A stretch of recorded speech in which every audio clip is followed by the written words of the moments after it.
It is impossible to imagine our lives without this product. And we're not talking about air, food, or water. We are talking about oil. Besides producing fuel and lubricating materials, oil is used for thousands of commodities, including rubber and plastics. It is precisely because of its characteristics that oil has been the subject of contention and political pressure for years. Famous magnate J. Rockefeller and his company Standard Oil almost completely monopolizes the oil market in the 70s of the 19th century. Standard Oil displacing all the small competitors. In 1872, the norm for measuring oil becomes the barrel, the basic unit of measurement for the sale of oil used by all major oil companies today. It is a container of 42 gallons, or almost 159 liters. This was the first time that an oil struggle had occurred. Only in 1911, the Supreme Court of the United States partially removed the monopoly, dividing Standard Oil into 34 companies. However, all of them were affiliated with Rockefellers. Descendants of Chevron and ExxonMobil still exist today. However, it was with the availability of cars that there was a real mass need for oil as a source of fuel for internal combustion engines, and hence in mass oil production. This trend was set by Henry Ford with his mass-produced Ford Model T, which was first produced in 1908 and was sold extensively in 1910. In 1908, the first oil fields were discovered in Persia. The Anglo-Persian Oil Company was established then and became known as British Petroleum nowadays. In 1910, oil fields were discovered in Mexico, and in 1938, in Kuwait and Saudi Arabia. The next level of need for fuel after the start of mass car production showed during World War II. Adolf Hitler was known for his obsession with oil. He was studying the origin of oil and the location of oil deposits, eventually trying to cut off the USSR from Caucasian oil. He painfully reacted to attacks on Romanian oil fields under his control in Ploiești. The U.S. played a key role in oil history. Both during and after the war, the U.S. felt comfortable. The availability of their oil puts a final end to world leadership. But oil production in the USSR has significantly decreased. Moreover, there has been a real energy collapse in destroyed Europe. The US and the UK understand the importance of the East and share zones of influence in Iran, Iraq, Saudi Arabia, and Kuwait. The then leader of the USSR, J. Stalin, had his own views and did not withdraw his troops from Iran. This also fueled the Cold War and led to an ideological war in the form of the Truman Doctrine in March 1947. In the 50s, the U.S. demonstrates a genuine economic miracle, with car numbers rising by more than 50% in 5 years. However, as a result of the European energy crisis, the U.S. already imported more oil than it exported in 1948, and because of that, it began to lose ground as a supplier that strengthens the East.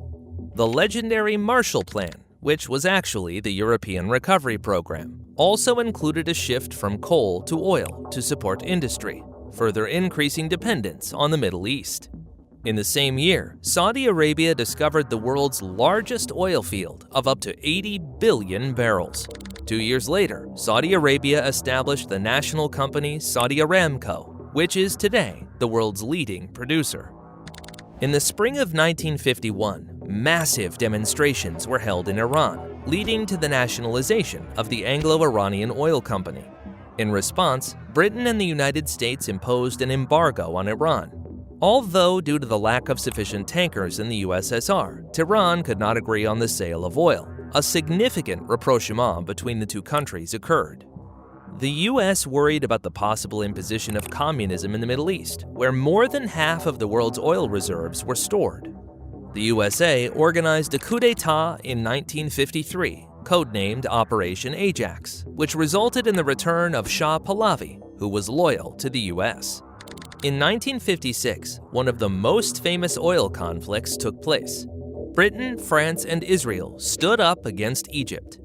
The United Kingdom and France wanted to regain control of the Suez Canal, which became a real oil artery through which more than half of Britain's oil flowed. Israel wanted to restore its own shipping in the Arabian Gulf. The political views of Egypt's second president, Gamal Abdel Nasser, were also the cause of the conflict. Contrary to previous pacts, the new Egyptian leader took a tougher stance towards the West and turned to the USSR for weapons. The blockage of the Suez Canal also coincided with the discovery of a large oil field in Libya, which allowed the country to supply 30% of Europe's oil needs. Since 1958, the USSR has been rapidly increasing its oil exports, surpassing Venezuela. Despite the Iron Curtain, Germany and Italy were ready to cooperate with the USSR in the energy sector. Moreover, it was at this time that Europe began to switch from coal to oil. Nevertheless, pipelines were needed to deliver oil. The United States imposed an embargo against the Soviet Union for the supply of pipes of large diameter. Despite all the countermeasures, price dumping still happened, with which the oil-producing countries were completely dissatisfied. As a result, OPEC was founded in Baghdad in September 1960 to control oil prices. OPEC has 2/3 of the world's oil reserves and provides the export of 40% of world oil. The first members were Iran, Iraq, Kuwait, Saudi Arabia, and Venezuela. To date, the organization has a combined membership of 13 countries. In addition to the permanent members, OPEC maintains close cooperation with non-members and supervisors, who are also actively involved in the work of the organization, including the impact on the decision to increase and decrease oil production. In 1967, Algeria, Libya, Kuwait, Iraq, and Saudi Arabia led an embargo against the United States and Britain for supporting Israel. However, oil blackmail failed, and the embargo was lifted in September. In 2 years, a USSR-backed coup d'etat took place in Libya. As a result, the dictator Muammar Gaddafi came to power. Unfortunately, his aggressive policies would also affect future price increases and make Libya fully dependent on the price of oil. In the early 1970s, the US significantly reduced imports, and the world became increasingly dependent on Middle Eastern oil. In 1973, another famous oil crisis happened. OPEC, along with Egypt and Syria, have declared an oil embargo on countries supporting Israel in the conflict. As a result of this incident, the cost of oil rose from $3 to a record $12 per barrel, and US President Richard Nixon was forced to ask the Americans to cut expenditures. Dependence on Middle Eastern oil was once again felt after the Islamic Revolution in Iran, which was the second player after Saudi Arabia. The revolution ended in February 1979 with the flight of Shah Pahlavi and the rise to power of the Islamic radical Ruhollah Khomeini. At that time, oil production was suspended. Another reason was the Iran-Iraq war next winter and autumn. Oil prices rose to a shocking peak of $35 to $37 per barrel. This also affected the American automotive industry. Even a giant such as General Motors had to immediately review its range of cars to compete with the Japanese small cars, which sharply gained popularity in the American market. For the war in Afghanistan, the Soviet Union received sanctions from the United States. In 1985, the United States, under Ronald Reagan, who is now referred to as the man who broke the Soviet Union, negotiated a substantial increase in oil production with Saudi Arabia. This led to a sharp fall in prices in 1986 to $10 per barrel. As a result, the Soviet Union, which focused heavily on oil exports, lost $20 billion at the time, which was the beginning of the collapse of the state, weakening the economy. This is the best-known example of a war without physical combat, when oil was used as a weapon. In August 1990, Iraqi leader Saddam Hussein decided to attack Kuwait.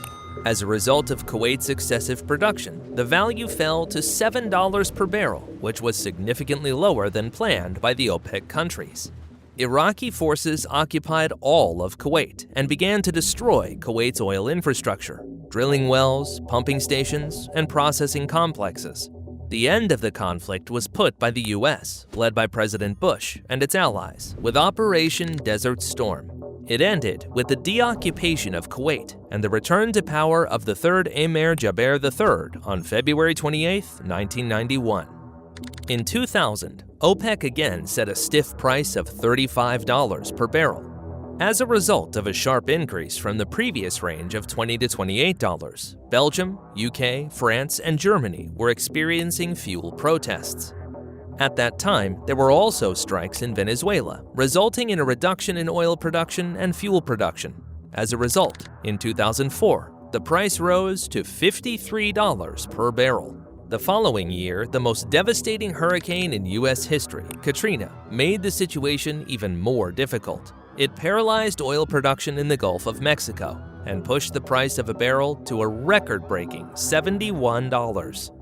A new record came in the fall of 2007 at $80 per barrel and a rising tendency. Instability in the Middle East contributed to the rising cost. The result was an unprecedented price of $144 in July 2008. In the US and then elsewhere, prices of fuel rose sharply, as well as for goods and services. The result was a massive recession in the banking system.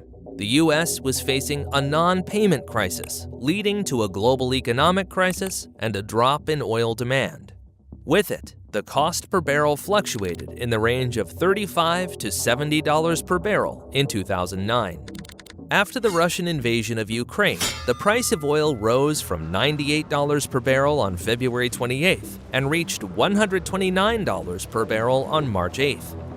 Only through President Biden's reaction did the prices begin to return to normal in August-September 2022. The rise in prices also affected the Democratic election.